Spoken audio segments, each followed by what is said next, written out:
Hey guys, welcome back to the Rockford Ordnance. Today I am bringing you some antique firearms, something we haven't done in the past. But with recent events, I've had some time to reflect on things that might be a little nostalgic. And not to mention that my father-in-law brought me out a bunch of his antique rifles. Some of them in need of repair, some of them working perfectly, but they needed a little TLC, and I thought, why not oblige? I'm kind of good at that stuff. So let's see, where do we start? Let's start with this one here. This happens to be a Rossi, and it is a remake of the Winchester 62, and it's a pump action 22 rifle. This one is in pretty good shape. I think these came out, the Rossis, I think they came out somewhere, I don't know, maybe 2014, somewhere in there, maybe a little earlier. But they've been out for a while. They are no longer in production, even these reproductions. But a cool little rifle. So the man himself, John Moses Browning, had a hand in developing this for Winchester back in the day. The cool thing about this, first of all, the original and this, I guess, this will take not only 22 shorts, but 22 longs and 22 long rifle. The cool thing is it's got it's tube fed, tube magazine. You simply open the tube, drop them in the hole. Holds 15 rounds, and it's a pump action. The only way you can pump it is if it's the hammer is down or at half cock. If it's open, you can't pump it. If it's closed, you can. If it's at half cock, you can. And that'll come in to play here in a minute when I show you what else it can do. Buckhorn sight, leaf style, just stamped metal. This one, I think they didn't make as many of these. This is an octagon barrel. Most were round barrel for the most part. Decent wood. It's stamped on the barrel, made in Brazil, like most, if not all, Rossis, but a nice little gun. This one came to me from my father-in-law in pretty good shape, although it had some rust spots here, like something had gotten splattered on it, and it had rusted pretty good. It was bright orange, rough. So what we did, rather than take oil to it or steel wool or a wire brush, we took the gun apart and we boiled the barrel. And what that will do is it takes the red oxide, converts it to black oxide, and stops all the rust. If there's any pitting or anything down deep in the metal, it'll stop that rust. If you say just oil it, the oil will not stop the rust. It might stop any from spreading, but anything deep down, it's going to continue. And that's eventually what causes what we call patina. I'm kind of robbing a few terms from a gunsmith over on the Anvil channel. And if you haven't checked him out, check it out. He's such a wealth of knowledge, and that's where I got this boiling process from. It works pretty good. It did get rid of the rust. It did convert it, but there wasn't enough. When it's done, depending on the stage of rust, you can bring back the original bluing true to form. Really super nice. You might think it's all gone, and you boil it, and then you use a carding wheel or even 4/0 steel wool and bring it right back. So you can see it did start to reform. I don't know if you can see in the camera here, but it did start to reform some of the bluing, but it's just not as dark as the original. But we stopped the rust. It's not going to progress anymore. Essentially, like they say on the Anvil channel, we conserved it. So it came out really nice. So this is a pretty accurate little rifle. I love the thin wrist on the stock here. Love that. It reminds me of like an English shotgun or something, you know. And of course, who doesn't love this style of fore-end? Reminds me of the trench guns, World War I, that kind of thing. It's got simple front blade sight, and it really is pretty accurate. Here's the really neat thing. If you guys are familiar with some of the Winchester trench guns, the 12 gauges, well, you can pump those guns and hold the trigger, and the trigger will continue to fire. Not in the sense of a full auto, but watch, this does the same thing. So I can just rack the gun and fire it, right? Or I can rack the gun, pull and hold the trigger, and continue to rack and watch the hammer. Okay, watch.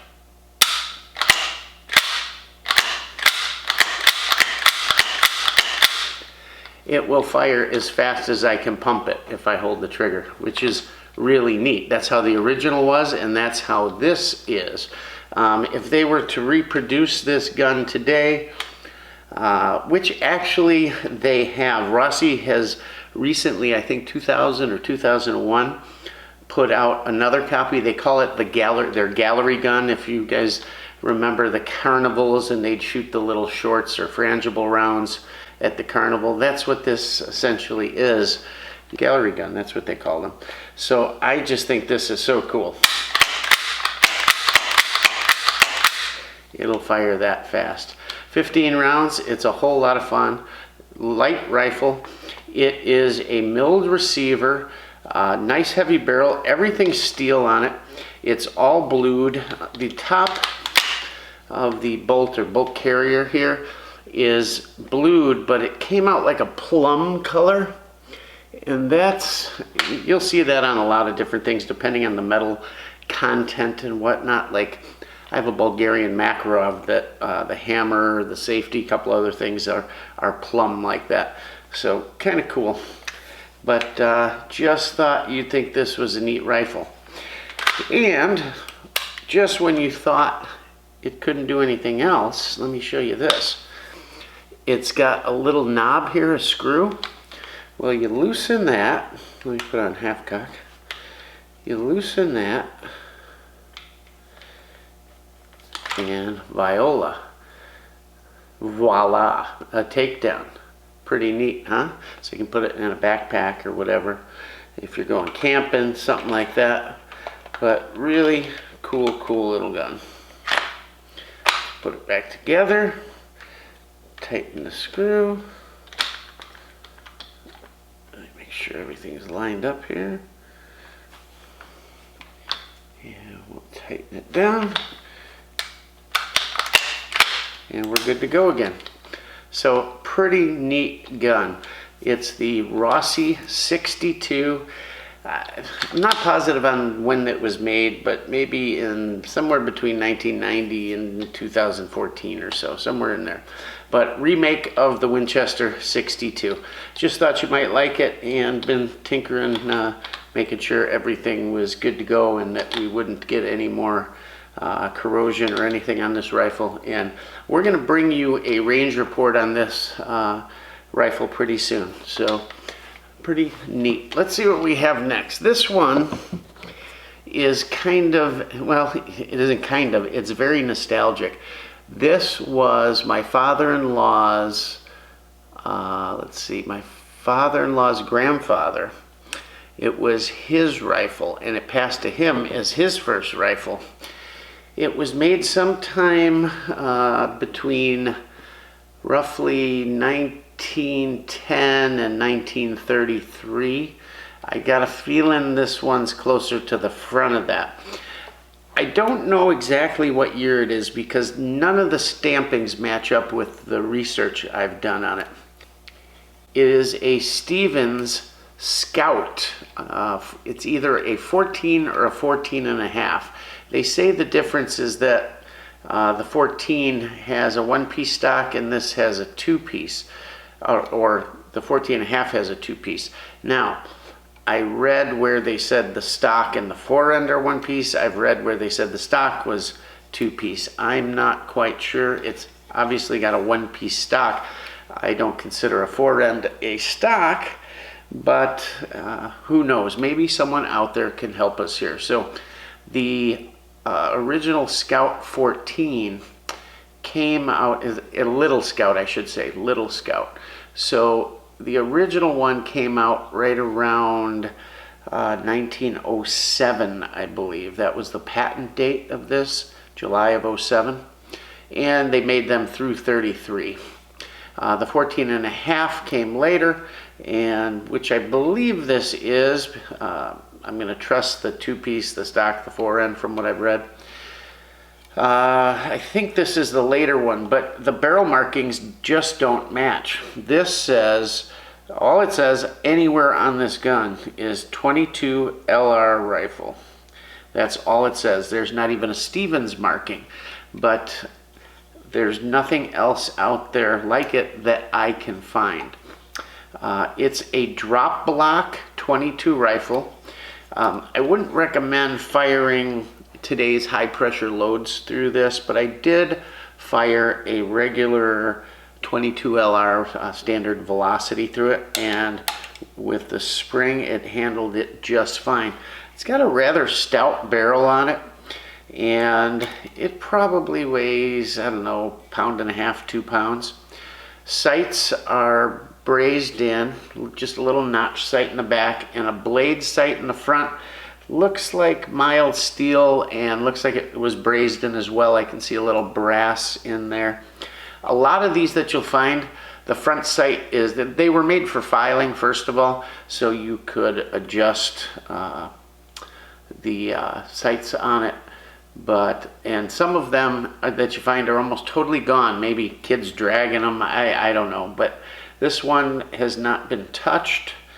And the neat thing on this that I haven't seen on any others, and why I think it might be even earlier, is that this pin here, this screw, has this lanyard loop here. And every one that I've seen has just a knurled screw here. Now, these screws in here, this gun was in need of a lot of attention.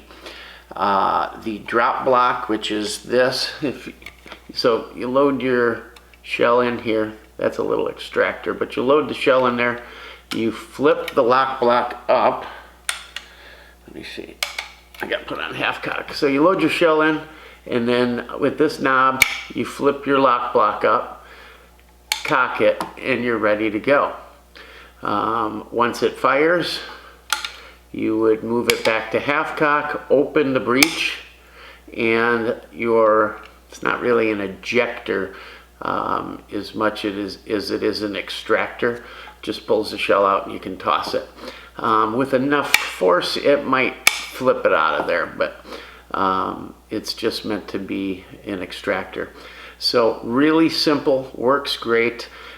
When this gun came to me, on this side of the receiver, this screw here was covered with a square of duct tape. Now that duct tape had been on there for some time because the silver part crumbled and the rest was like cement. It was so hard to get off without ruining anything on the gun here. And I thought, well, what the heck, they probably stripped that screw or something. So when I finally got it out, I turned the screw out and half of it came out. It had broken in the middle. Somebody had tightened it too much and snapped it off. The other end was still screwed in.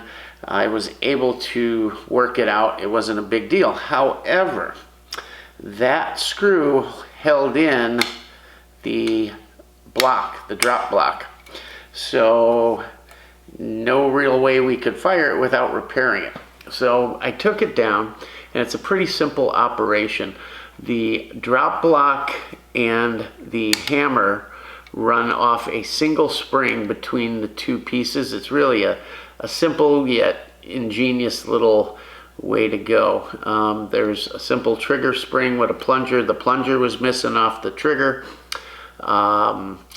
We also put a new firing pin in it because the other one just looked like the protrusion was barely there. So I figured while I'm in there, we'll do that. We replaced, you can probably see, we replaced these 2 screws with originals. All the parts in here were new old stock. I was able to get them, and so yeah, we replaced, let's see, the firing pin, the 2 screws, the trigger plunger, and I put a mainspring in it, even though the other one seemed good, but didn't want to take any chances of that breech popping open. So put those parts in, and it functions just great. I thought, you know, watch this thing be like some of these old guns, and you gotta cock it and hit it, cock it and hit it 4 times to get a shell to go off. But nope, we ran, I don't know, 10, 15 shells through it. Shorts, longs, and long rifles, it ran everything. Really accurate. I was shocked at about, somewhere between 30 and 40 yards, right where I was aiming. I mean, you could go squirrel hunting with this, anything. It was great. They say the stock on this was cheaply made out of literally a board with the edges rounded and shaped into a stock. Same with the fore end. It's less than an inch thick, and then stained walnut, and that was it. There was cheaper models of these, and they didn't come with butt plates. This one has a butt plate, but I just really would like to know, is this for sure a Stevens, which I'm 99% sure, but is this one earlier? It has none of the markings they talk about. Doesn't say Stevens anywhere. Doesn't say 14.5 or 14. All it says is 22 long rifle. This gun, when it was new, would have been blued. Some of the receivers were actually case hardened. I don't believe that to be the case with this. There is a wonderful brown patina on this gun. You know, on that Anvil channel I talk about, he asked the question, at what point does neglect turn to patina? That's kind of an interesting question, isn't it? But it's really, I'd swear this was browned originally. It's really a neat patina, but now that we've repaired everything and everything's working on this gun, the thought is, do we restore it or not? And I can boil this. This patina is perfect. It will come back really, really nice, the bluing. I'm just debating. Right now it shows a lot of character, and it's pretty nice, but you know, rust is rust. If I take a can of carb cleaner or brake cleaner and spray this and have the oil come out and let it dry, you know how it wicks off so quick, you will see that it's nothing but orange rust. Next time you see a gun with patina like that, try it, and you'll see, and you'll go, oh, it looks nice now, but when you spray that and get rid of that oil that's been rubbed in and rubbed on for years and years, you'll be shocked at what's underneath when it dries. But the wood is in good shape, no cracks. There is a letter or number carved in here. I can't tell. It looks like either a Y or maybe it was a 4. I don't know. It looks like a Y with the tail when I look at it like this, like that. I don't know what the heck it is. Can't tell. I don't know if you can see it there or not. Let's see if you can see the patina on this barrel. Not sure if that's showing up in the camera or not, but either way, a really, really neat little rifle, and it functions flawlessly. Just super neat. Let me show you one other trick this thing has up its sleeve, and it has to do with this little screw here. Oh, when I replaced the one screw, I had to run a tap through there to clean up the threads. There's a little of them missing, but the majority are there, and it locks up real nice. So I was thankful for that. I thought, well, I might have to helicoil it, and that would just take some of the value away. Not that there's a lot, but this thing's kind of neat. It's captured. If I keep screwing, it will come all the way out, but it's captured and it's loose, and it comes down as well. So it's a neat little takedown. Again, you can store it. Here's your ejector. Just neat. So to put it together, you pull the ejector out, put it back in like so. I guess I got to put it on half cock. There we go. Like so. Kind of hold it together here and screw it in. Simple as that. And like I said, every one I've seen does not have one of these D-ring loops here. It locks up super tight. There's no wobble whatsoever. The D-ring kind of fascinates me. It's not modern. It's got the same patina as everything else. And that's why I wonder, you know, if this is something earlier or maybe one of the first ones that came out, maybe one of the last ones. I don't know. But either way, we went through this thing and made everything work and did it all without, you know, making it look like we were in there. None of the screws are boogered up amazingly. Even the butt plate. Just really, really nice original rifle. And now my father-in-law is able to take a couple shots with it. Remember his boyhood and maybe his grandfather. And how cool is that? Neat, just neat. So I thought you guys might like that. Let us know in the comments what you think, if we should maybe restore this or leave it alone. I really am leaning toward restoring it. I don't think I'd redo the wood. I think I would just clean it up a bit and oil it. It actually had, looks like some type of finish, shellac or varnish or something. But we'd probably just clean it up and oil it a little bit. And hopefully this bluing would come back really nice. And yeah, it'd be a pretty neat little gun. So the Little Scout 14 or 14 and a half, not really sure. But it's somewhere between 1910, 1907 and 1933 was when they made the last one. So kind of neat. This one is a reproduction. It's a black powder gun based off of Remington. You can always tell the Remingtons because they have the top strap here. And it's got some neat features. The ramrod to pack your charge. It's cap and ball. But basically they took a Remington pistol, long barrel, added a stock, right?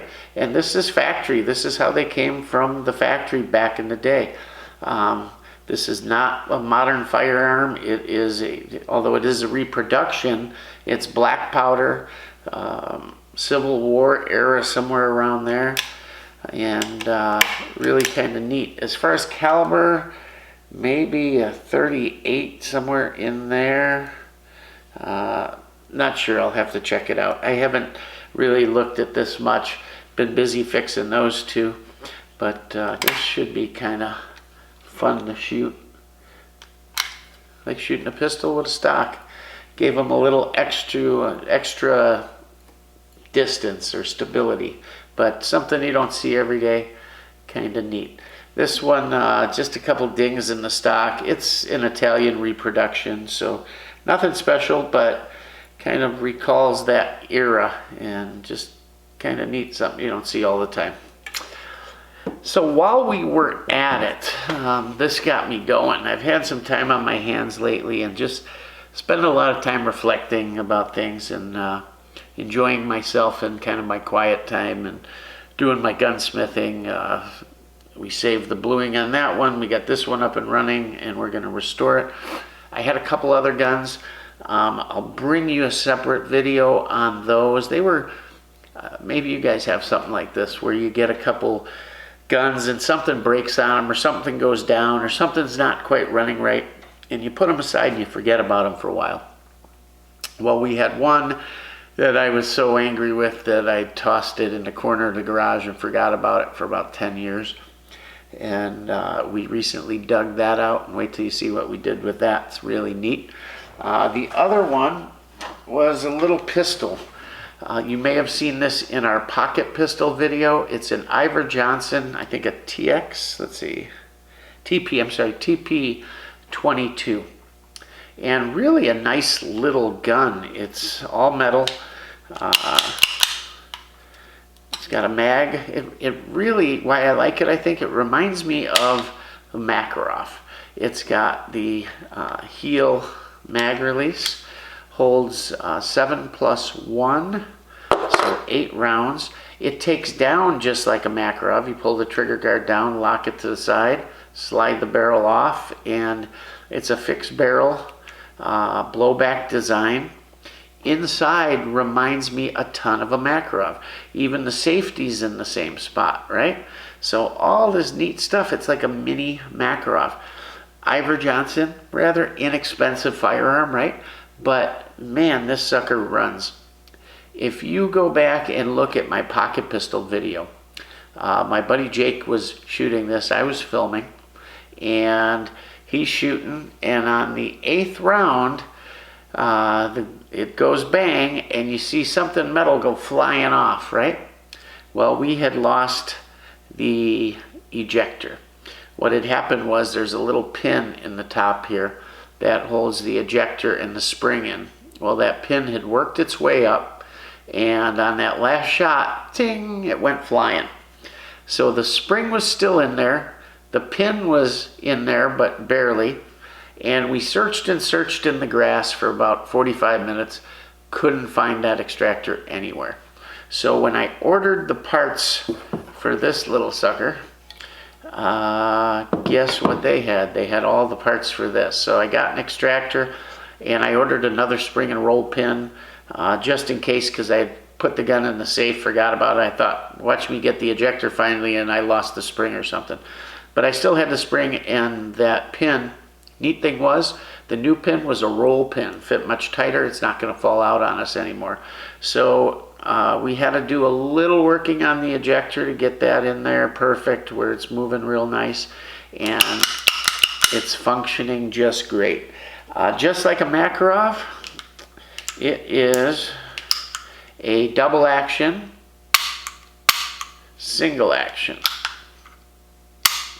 The single action trigger is not bad. It's still about 6.5 pounds, maybe 7.5. But smooth, crisp break. The double action on the other hand, wow, geez. Yeah, a little tough, but like we did in the other video, it's just a pocket gun, right? But it runs. You put just about any ammo in it, and it goes. Unlike some other guns that shall remain nameless, that start with a G and an L, this thing will run any type of ammo, where the one with the G and the L, I need specific ammo to get that thing running right. The safety is just a hammer block. You can see it move back, and if you look from the back, you can see the block move up. It's actually got a nicer safety than the Makarov. Moves easier, that's for sure. Similar to a Makarov, it's got the same type of sights and even the same striations in the top. It's like they copied it, but it's got that same James Bondy look, you know? Just a neat little pistol. And handy, and always runs. I like it with the mag that kicks out here, because you got extra room. And just a neat little gun to once in a while throw in your pocket. I really don't want to rely on it for concealed carry, but I have carried it a couple times. And it's reliable, really reliable for a 22. So, got that out of the way. The other one that we got running was a 12-gauge shotgun. And I'll bring you a separate video on that, because it's really kind of cool. But thought I'd just show you what I've been doing the last few weeks, taking up my time a little bit, working on some really interesting, simple but interesting, old, antique in some cases, firearms, and getting a few things back in running order that hadn't been running in years. So it's been productive. It's allowed me to have a little time to myself. We've even been prepping a ton of brass. I don't know, probably got 1, 2, 400 rounds of brass prepped. After all, reloading, the biggest pain in the rear is getting your brass ready, right? So we've been doing that. I've got a lot more to go, but we're just going at it every day and getting some things in the shop in order. And thought it was high time we bring you a video, and it's something we normally don't do, but it's something interesting.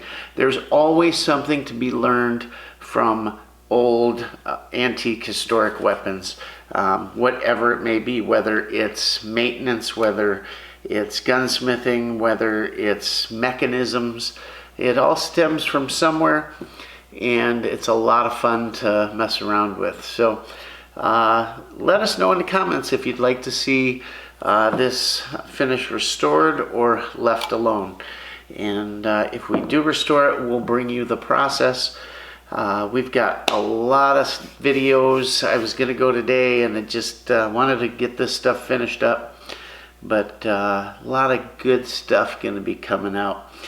And yeah, we'll go from there. Watch for that shotgun video coming out. And we get some other cool stuff, get back into some AKs and have a bunch of fun. So we will see you soon. As soon as I get these uploaded, they'll be coming to you. And hope you liked it. Hope you liked the change. By the way, thanks for all the well wishes from you guys. I appreciate all of that. Every bit of it. You have no idea how much I appreciate it. Yep, I do. Anyhow, guys, please like, please subscribe, check out our Facebook, check out our Instagram, watch for our live stream perhaps this coming week. We'll see. And as always, Rockford Ordnance out.